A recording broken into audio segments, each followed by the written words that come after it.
taking a peek at the steering wheel as well as the cluster screen inside of the Jeep Compass.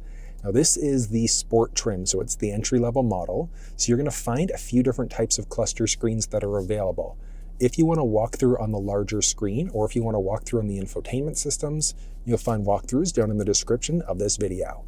So first thing I'm going to point out is that the steering wheel inside of the ride is going to be manual telescoping, so just bound by your left knee. There's a release there to go in, out, up and down to find that perfect position. Once you do, click it in order to lock it back into place. Some trim levels of the Jeep Compass are going to have a heated steering wheel. This one unfortunately doesn't, but if yours did, you'd have the option of turning it on right inside of the infotainment system there. There are also some buttons behind the steering wheel too, which are kind of neat. So the ones along the left-hand side, you can see there, it's moving us in between different stations. So that's essentially going to be a seek button. There's a button in the very middle there as well. And then as you can see there, that's jumping us through all of our presets that are along the bottom of the screen. Along the right-hand side, there's also a volume rocker, so you can adjust your volume there. And then in the very middle, you can also change out between all of your available sources, whether that's AM, FM, Sirius XM, whatever the case may be. I love that you've got the buttons there. It's not like the volume rocker is that far away. It's just down the middle here, but not having to take your hands off the steering wheel is pretty cool. Then you've got so many different sticks and switches and buttons. So along the left-hand side is your basic blinker. You can flash your high beams out easily as well, but you can't permanently lock them out when you're in the auto mode.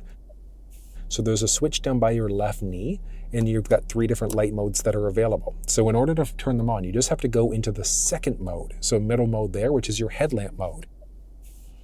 And then you can push away to turn your high beams on, pull towards you to turn them off, or flash them as necessary. But you're going to be in the auto mode the majority of the time.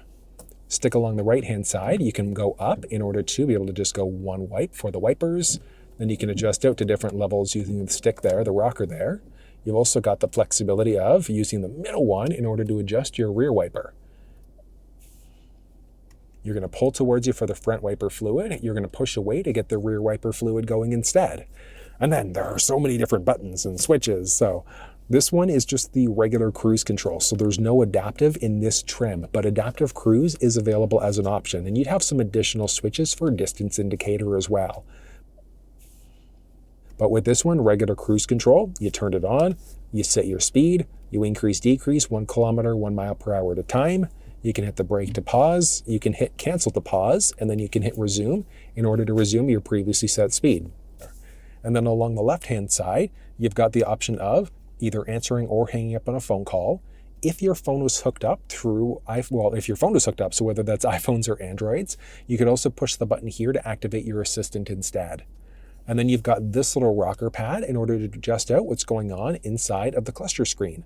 So if we look, you've got your traditional tachometer off to the left-hand side, speedometer off to the right, and then you can see a few other things. So you've got a few different lane keeping systems and things like that that are available. So you can toggle that on or off. There is a button right there down the screen in order to turn the lane keeping system on or off. There's also a few other systems that you can toggle on or off as well, so the auto start stop system and a few others. Now, one thing that you might see sometimes is that if you don't have the setting enabled, so it's going to be your safety driver assistance settings, your emergency braking, and that's going to be this guy. So if you ever see that message, it's just that you've got your forward collision warning turned off, or you've got it set to only a warning. So in order to get rid of that message completely, you do have to make sure that you've got warning and active braking enabled. Otherwise, that message is going to stay there. But you've got your current temperature along the side there. You've also got your current vehicle speed, your total odometer. On this side, you've also got your current fuel level. And then you've got your, like I said, speedometer, and then whether or not you've got your driver's seat seatbelt plugged in or not. And then you can use the rocker pad along the left-hand side in order to move between a series of different screens. So you can change out to either miles or kilometers per hour this way very simply. And then you can go between a bunch of different info here. So you've got your current tire pressure, which you can adjust out through the infotainment system, moving across into your coolant temperature, transmission, oil temps, and battery voltage. driver assistance settings. So if different things were turned on, turned off, etc., you'd have those the ones show up as well. You've got your current fuel economy. If you wanted to reset, you're just going to push and hold that OK button, and that just resets it back to 0 instead. You've got 2 different trip counters that are available, so A versus B, and same idea, just push and hold OK in order to reset it back out to 0.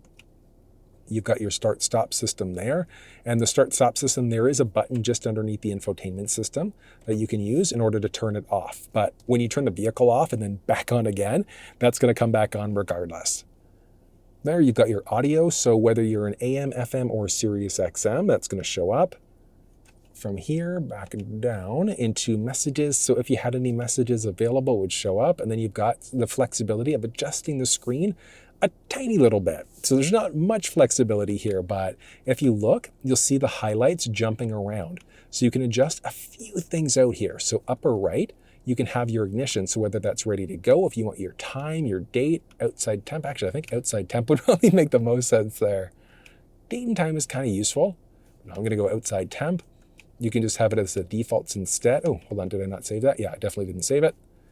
So rather than pushing back, what we're going to do, hit the OK button instead. There we go, settings saved. And then you can go upper left instead. So do you want nothing showing up? Do you want your outside temperature, date, time, etc.? What would we want there? Maybe the time? I think that would probably make sense. And so you can kind of customize the screen a little bit. Like, what do you want showing up there? You've got a little bit of flexibility, which is kind of nice. It would be nice to have a little bit more, but it's the same thing even with the larger cluster screen. You don't have a ton. Actually, it's kind of neat. Yeah, so you don't have a ton of flexibility. You've got a bit, which is kind of useful, but you can at least adjust the layout a tiny little bit if you wanted to. And then you can jump in to go to some different vehicle settings. So this one here, because it's the entry-level trim, not many options. So hill start assist, do you want that on versus off instead? It's as crazy as it gets inside of that screen. And then back to your digital speedometer there instead. So there's a little bit of info there. The larger screen does get a little bit more from a feature perspective.